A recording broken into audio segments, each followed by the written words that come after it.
नहीं है, हम परियोजना के खिलाफ नहीं है।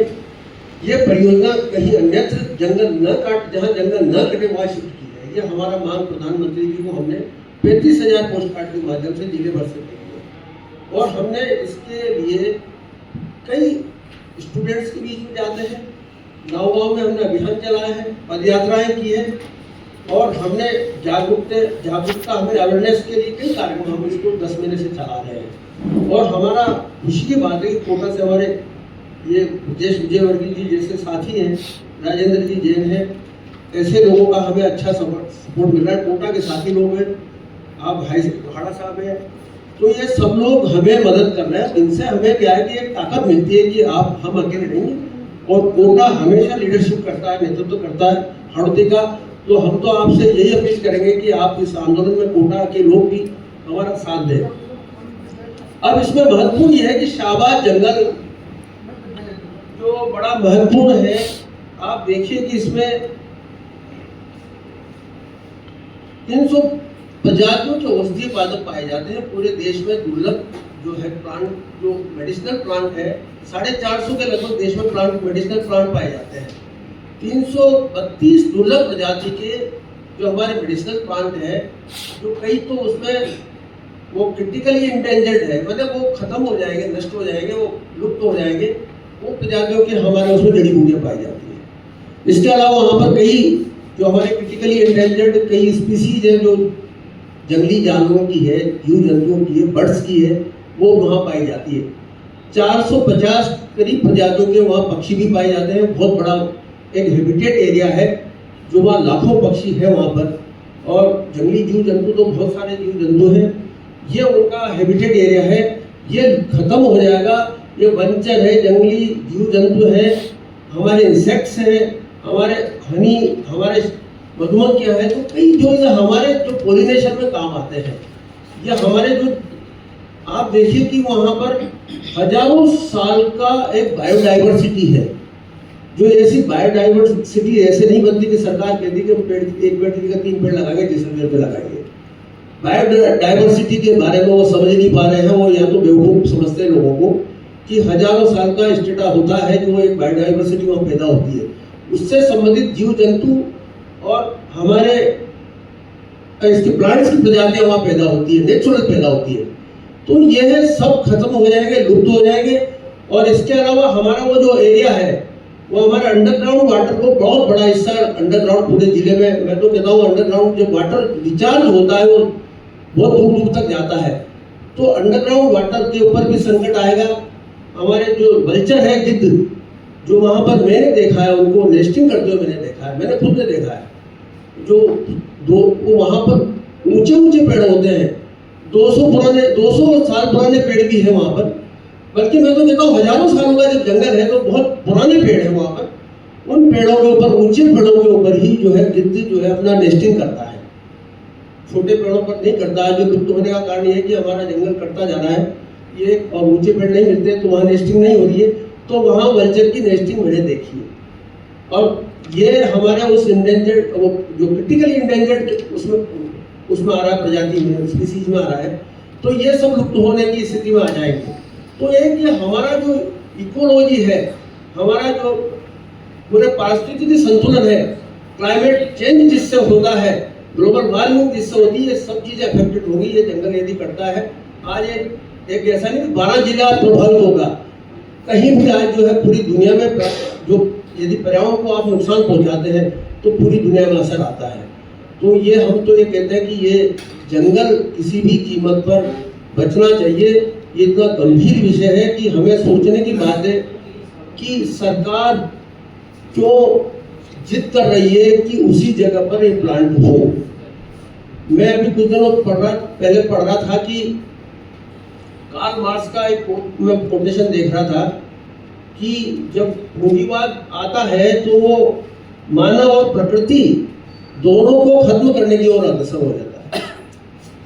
तो मैं देख रहा हूँ कि उस जगह पर क्या हो रहा है कि उसको नाम तो नहीं लेता मैं, लेकिन सरकार उन लोगों के हाथ की बंधक हो जाती है। उन कुछ लोग जो दिल्ली और जयपुर में बैठे हैं वो निर्णय करते हैं और जंगल जो है आज सबसे ज्यादा आसान है देश में, जंगलों को, जंगल की जमीन ही बची है। और वो जंगल की जमीन जो कॉर्पोरेट्स हैं, हमारे पूंजीपति लोग हैं, उनकी नजर हमारे देश के जंगलों पर है। तो जो देश के जंगल जो है सरकार से मिलकर, क्योंकि सरकार को वो हमारे पॉलिटिशियंस को मोबिलाइज करते हैं, उनकी रैलियां प्रायोजित करते हैं, इलेक्टोरल बॉन्ड भरते हैं, चुनावी चंदा देते हैं, तो वो जो उनके मित्र हैं जो पॉलिटिशियंस, वो उनको मोबिलाइज करने के लिए, उनको खुश करने के लिए इस तरह के प्रोजेक्ट बनवाते हैं और बड़े आसानी से वो देश के जंगलों के ऊपर उनकी निगाह है। हमारे साथी लोग, आप देखिए कि वहाँ जो जयपुर में 2500 पेड़ है, अभी वो ढोल का बाढ़ जो है उस क्षेत्र में हमारे कविता श्रीवास्तव जी जैसे हमारे सोशल एक्टिविस्ट लड़ रहे, मैं भी एक दिन धरने पर गया था, वहाँ पर भी एक बाल के लिए जो है उस जमीन को दे दिया गया है, वो भी जयपुर का फेफड़ा है। तो वो देश भर में, हमारे राजस्थान में 17 प्रोजेक्ट है इस तरह के जंगल में स्थापित किए जाएंगे, पम्प्ड स्टोरेज प्लांट। तो ये हमारा जो कॉर्पोरेट्स है, हमारे जो पूंजीपति है, उनकी निगाह देश के जंगलों पर है, क्योंकि सरकार से मिलकर, ब्यूरोक्रेट से मिलकर, पॉलिटिशियन से मिलकर ये लोग बड़ी आसानी से जंगल की जमीन सब्सिडाइज रेट पे ले लेते हैं। और मैंने ये भी देखा है कि इनको जरूरत होती है जैसे 100 हेक्टेयर की, तो ये मांग करते हैं 400 हेक्टेयर की। बाद में इनका जब प्रोजेक्ट वाइबल नहीं होता है 50 साल बाद, तो ये अपना एक लैंड बैंक बनाते हैं। जैसे मैंने वहाँ कवाई में देखा है कि अडानी ने किस तरह वहाँ की जरूरत से ज्यादा जमीनों पर कब्जा किया है, और सरकार इनको बड़े आसानी से कानून में संशोधन करती है और इनको जो है इनकी मदद करती है, इनको मोबिलाइज करती है, ताकि अगले चुनाव के लिए फिर ये इनके लिए मदद के लिए तैयार रहे।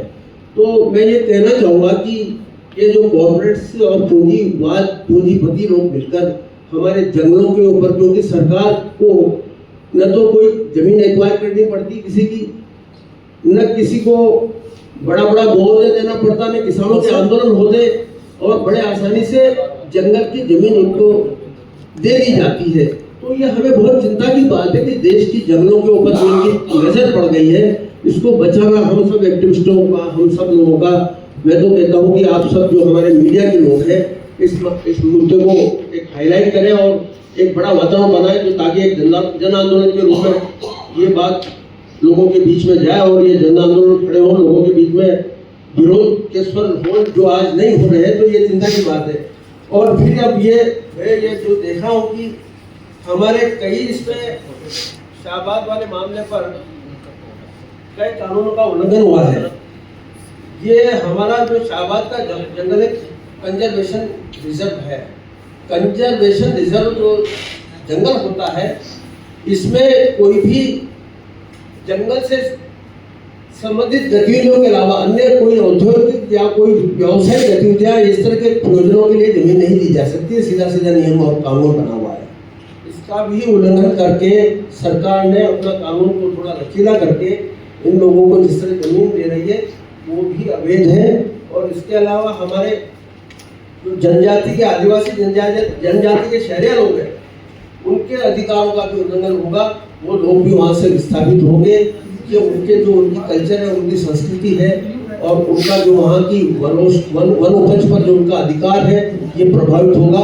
तो ये उनके जो हजारों साल का जो उनका निवास है वो भी मैं समझता हूँ कि शहरों में आके या तो बंधुआ मजदूर बनेंगे या वो इधर उधर सड़कों पे काम करते नजर आएंगे। तो ये उनकी जो जनजाति शहरियाँ हैं वो हजारों साल से जो बसी हुई है, उनके अधिकारों का भी उल्लंघन है। इसके अलावा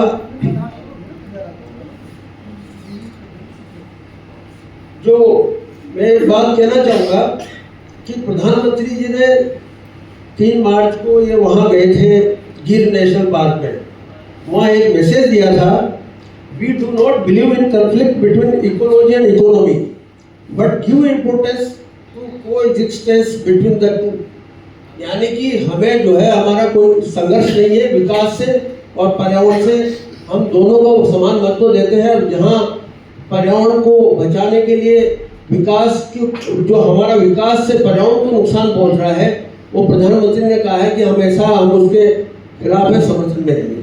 तो प्रधानमंत्री जी की एक तरफ तो ये बात है कि वो इसको नहीं चाहते कि पर्यावरण जो है महत्वपूर्ण है, एक पेड़ देश में माँ के नाम लगे या हमारे राजस्थान में हरियाणा और राजस्थान, तो ये दोहरे मापदंड हमारे देश में चल रहे हैं। नेता लोग आते हैं और अभी हमारे गांव में भी जगह जगह पेड़ लगाने का कार्यक्रम चल रहा है, टारगेट दे दी गए हर विभाग में, लेकिन वो पेड़ पिछले साल से भी नहीं पनपे हैं।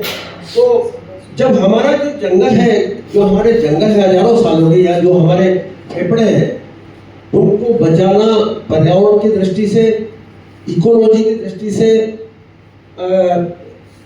इसको पारिस्थितिकी संतुलन के लिए ये हमारा एक मुद्दा बनना चाहिए, ये प्रायोरिटी होना चाहिए, सर्वोच्च प्राथमिकता होनी चाहिए, क्योंकि आज हमारा ग्लोबल वार्मिंग और क्लाइमेट चेंज ये बड़े हमारे चिंता के मुद्दे हो गए हैं। ये हमारा, आप देखिए कि ये जो जून में बारिश होती है, ये इस बार जून में बारिश हुई है, कभी मैंने 60 साल में नहीं देखा कितनी बारिश जून के महीने में हुई। और गर्मी इस बार एक वीक पड़ी है गर्मी, तो ये खतरे की घंटी के आने वाले टाइम में, और आंधी तूफान भी इस बार बहुत ज़्यादा आए हैं। तो ये चिंता की बात है कि आने वाले समय में ये सब चीज़ें बढ़ेंगी यदि हमने इन जंगलों को काटने से नहीं रोका, क्लाइमेट चेंज की हमने चिंता नहीं की, और इसके लिए जो आधारभूत चीज़ है वो जंगल बचाना है। तो जंगल के लिए हमें काम करना है, और हम सब आपसे मेरा अनुरोध है कि हम लोग इसको, आप लोग इसमें हमारा जो है इस मुद्दे को बड़े स्तर पर उठाएं। और मैं आपको जो दूंगा ये सारी डिटेल्स दूंगा, जो आप इसको विस्तार से आप इसको थोड़ा स्टडी करेंगे और सारी चीज़ें